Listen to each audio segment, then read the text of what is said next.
It's Pete from Cheap Homesteading, and today we are in the garage and we are going to be working on the Massey 50. I've had the Massey for probably 10 years and I've been slowly working on it. I did a good tune-up on it, set the points, installed the exhaust. It was rotting off, and did a whole bunch of work to it. It runs good, but one of the weak points on these to begin with is the hydraulic pump. If you've ever had an older Massey, the weakest part on these things are the hydraulics.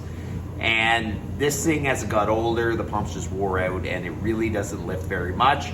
And it's really limited what I can do with the tractor. So I've been always meaning to install a new pump, but these pumps in the past used to be really expensive. A Ferguson pump used to be $1,000, $1,400.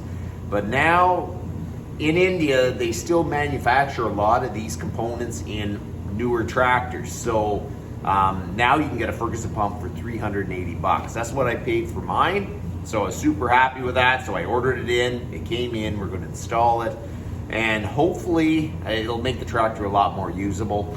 I have a 3-point hitch loader, sticks way out the back, and it's really not that strong. And I'm kind of hoping it'll be night and day when we put the new pump in it.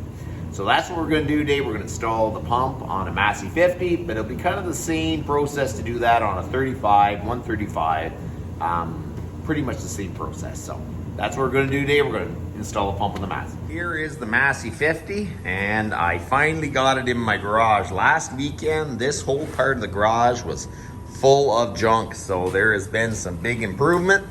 I got the furnace running because it is cold outside. It's kind of a bit of a feat to get it in the garage after a summer of just setting stuff down in the middle of the garage. But I definitely have her all cleaned up. So the first thing we're going to do is drain the oil out of the transmission, and I'm expecting a lot of moisture in it. And then we're going to take the seat off, the lift cover, and then we'll have access to the Ferguson pump from there. This shouldn't be a big project, but you never know what you'll run into. I'm hoping that it goes pretty easy and we don't end up finding other stuff we need. But you never know. It's an old tractor. You never know what you can find. So let's go. 1 1/16 wrench.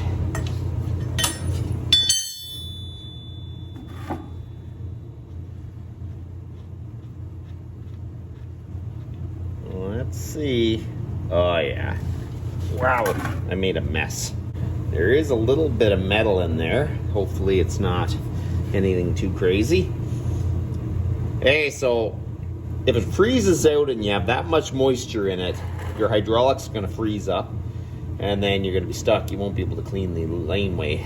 So 1 year it happened to me and I had to bring it in and thaw it out, which was a pain. So now I want to make sure that it's not going to happen again.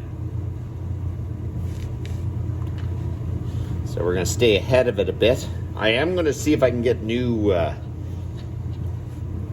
boots for the shifters, because that's where it comes in. That is a lot of moisture. Drain the back compartment, that's where the pump is.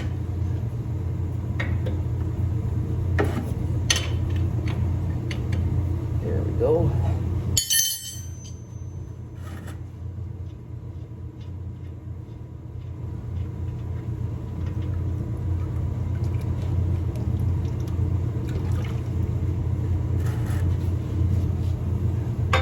Okay, so here is my pump.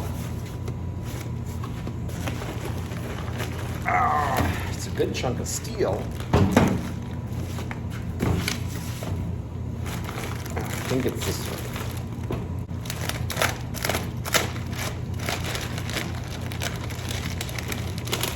So it really looks good. You can hear it. And Ferguson pumps, there's pistons on this side and pistons on this side, and it just moves the block back and forth. And it comes with a filter.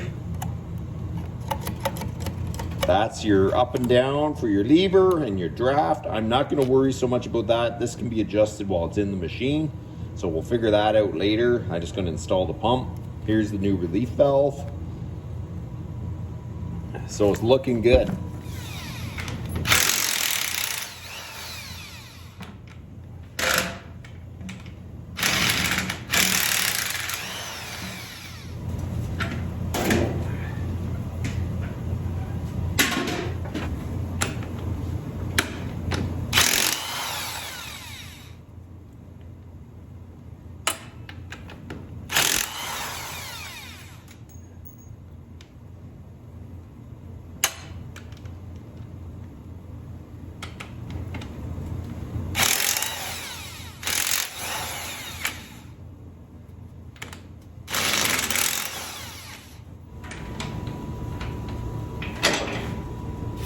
Okay, so I got the compressor running.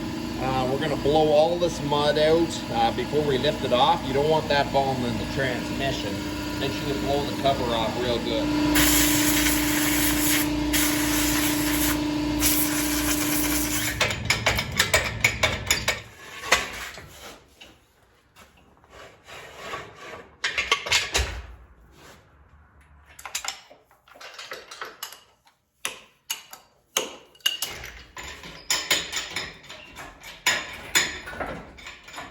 Oh yeah, let's see, hopefully.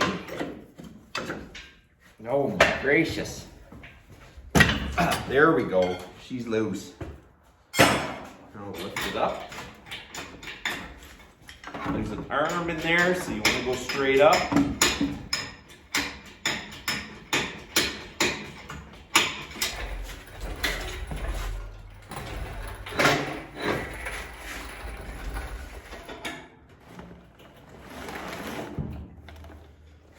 That is what it looks like in there. It doesn't look pretty. Hopefully with a couple flushes we'll get most of that water out of there. But now you have to remove this shaft here. So we remove this, slide the collar back, and the shaft should just pop out of there. The double pump version, you have to remove the top pump first to get this out. All the old ones just had one pump. And I think the pumps were a little weak, so they tried to beef it up by putting another pump in. It'd be easier if this lined up. Oh, there we go.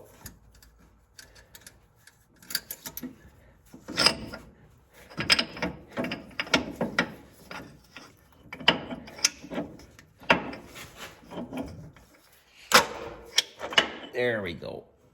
She's out. So there is a cotter pin down on this collar that you have to remove.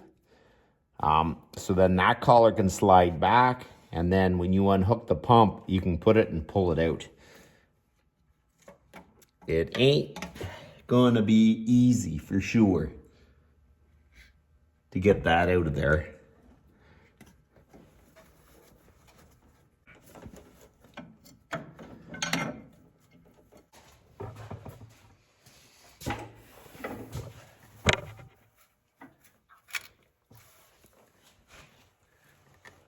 Right there. We're gonna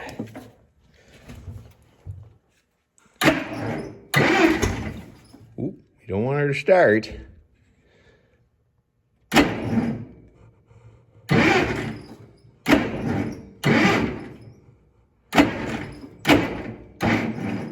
Okay, right there. That's what we need. There we go. We got her. There is the cotter pin. The collar right at the front, you got to slide back. Your whole Ferguson pump is held in by couplers, so you just slide the couplers back and then it gains access to it. But there is two pins from either side. One there that's held in by two nuts. You loosen that and kind of pry that out. And there's one on the other side too that you removed, and then the pump should just come out of there.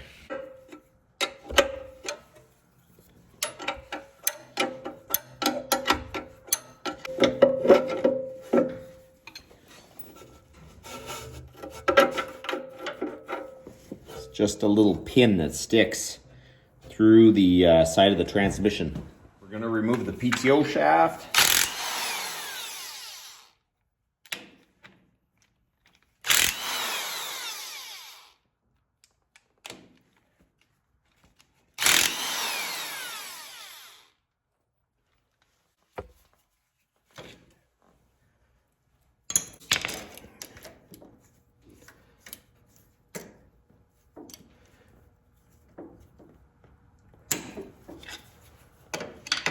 And you pry out on the shaft.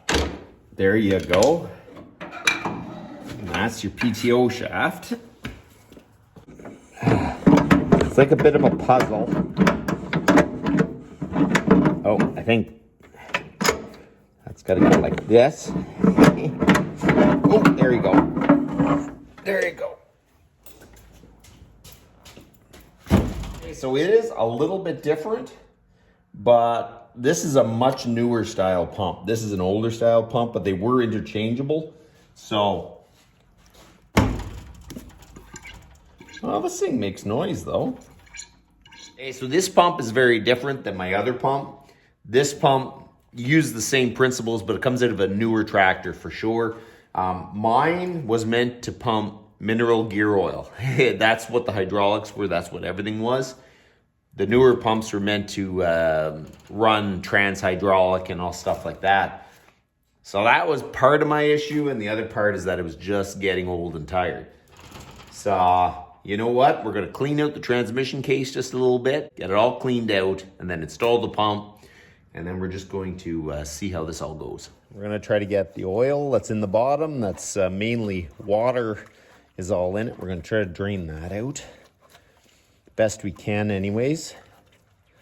We're going to pour some oil in there, just try to flush out as much as we can.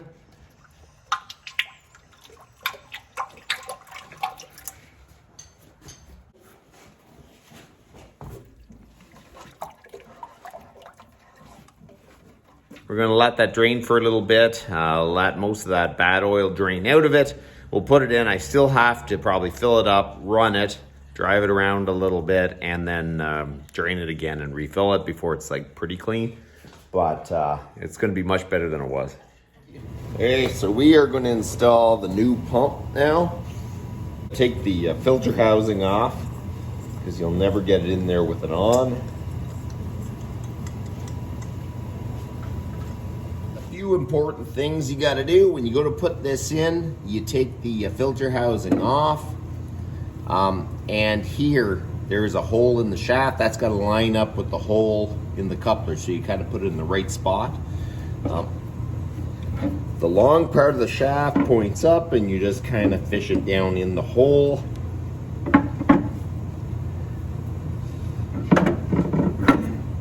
And believe me, it does fit. It's just a little bit of wiggling. I've been fighting with this pump for the last little bit. It's been quite a struggle, and I got it in, but I pulled it back out just to show you what I had to do. If you have a Massey 50, you see these little cast pieces?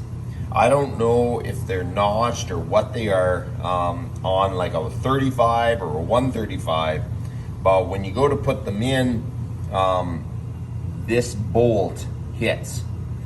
So you cannot get this pump in with this new style filter housing into place with that bolt in place. So I had to remove it, and then I can just wiggle and get it in. You kind of have to tilt it to the left to keep this one from hitting that housing bracket, but you can get it in. So I just wanted to give you a bit of a heads up.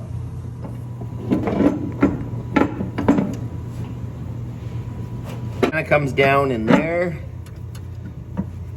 You have to pull back on it to get it into the coupler. Make sure the coupler looks like it's lined up with the hole in the shaft, and then you just slide it forward, and there you go. So now I got to reinstall that one little bolt way down here. Okay, so now we're going to install the PTO shaft again.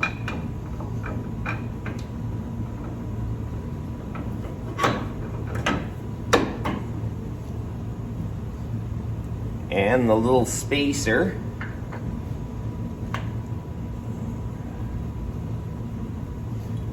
Give it a gentle tap into place.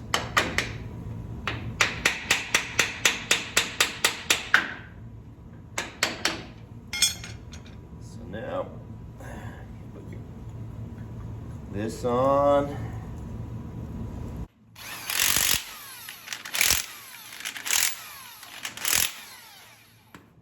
So we have the pump in, and now we're going to install the cotter pin in that front coupler, and then we can start reassembling the top cover. Get the cotter pin.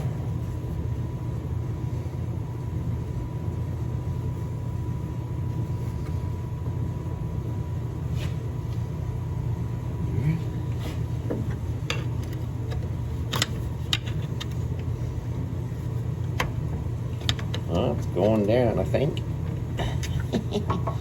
Maybe.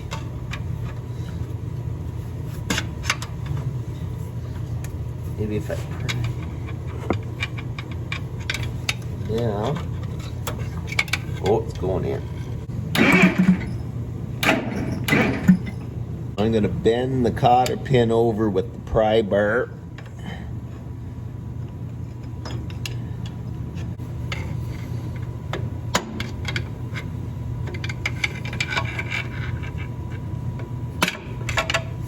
There we go, the cotter pin is in. Okay, so now we're going to install the top shaft. We're going to slide it into the range shifter collar.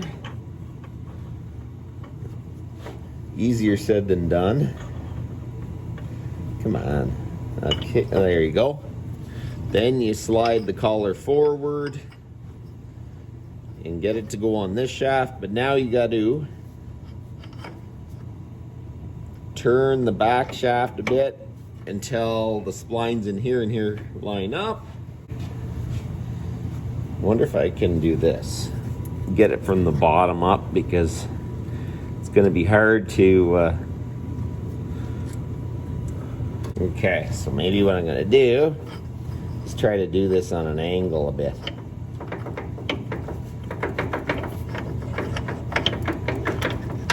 There we go.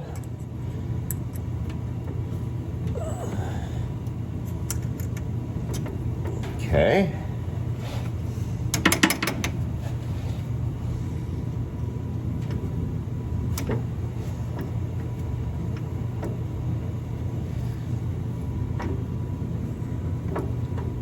Go, it's all installed. The only thing we have to do now is remove this cover, so when I put my lift cover down, we won't catch the valve.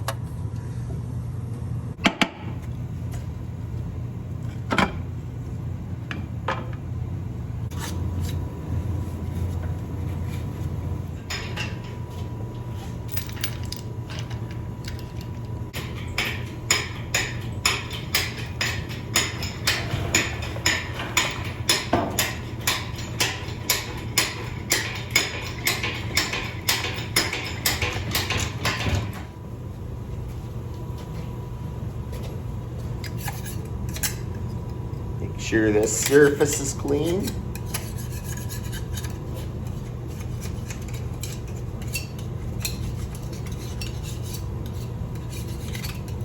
Clean off the surface so the silicone adheres good.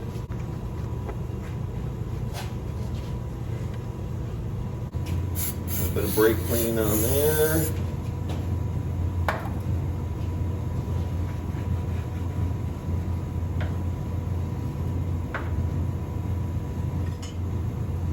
Throw some silicone on it. Okay, so it is personal preference, but I don't like to have an excessive amount of silicone on, but I have seen where people haven't put enough, and what you want is when it squeezes out, that it'll just have a nice edge around the thing you're trying to seal.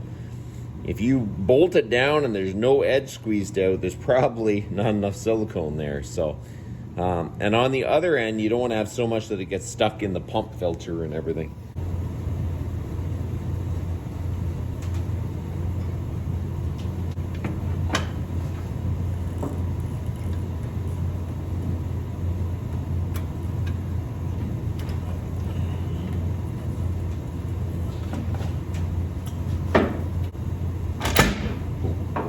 There you go.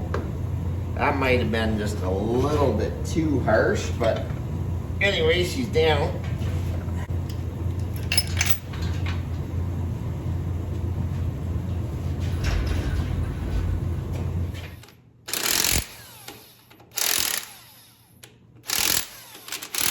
There you go, the top cover is on and it is totally bolted down, and we're gonna let that cure for a bit. And there's a nice layer of 3 bonds squished out. That's kind of what you want to see. I have seen people come into the shop all the time and they've tried to do it themselves and they put just a little bit of silicone. It is possible you can put way too much silicone on and it goes into the transmission and plugs up the filter, but it really, that isn't a common thing.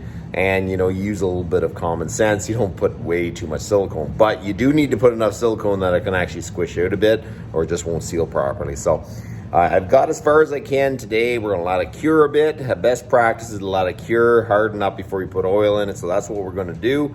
And I'm running out of time. So tomorrow morning we should be able to finish this up, put the seat back on it, and then we should be good to go. Install the down pipe.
So install the drain plugs. Don't forget that, because you'll soon find out when you start filling it up if you didn't put them in. But front one's tight. That's tight. We'll start filling up the oil.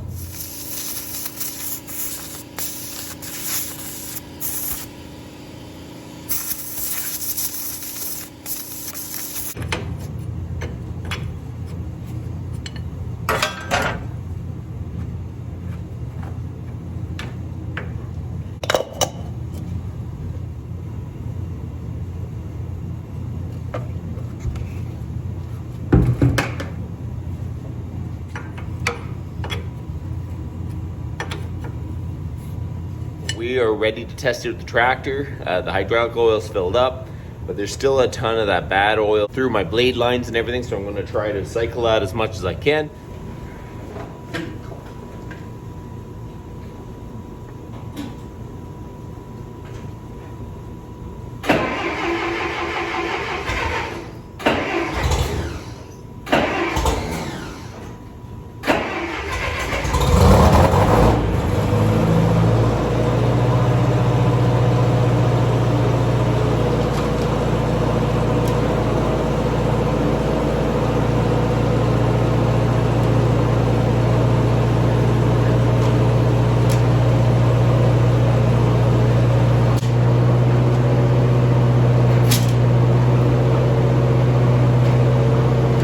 There you go, the Massey 50 Ferguson pump install is done. It's working a whole lot better now. I can see it already. I've cycled it back and forth as many times as I can, try to get as much of that bad oil out of the lines all the way to the blade as possible. But it takes a little while to work that out. I'm probably going to drive it around the yard a few times, make sure that it's fully cleared. And then we'll probably drain it one more time. I think that'll just be a good idea to make sure it's all out, so it won't freeze up on me this winter. So that's about enough for today. You guys have a good one.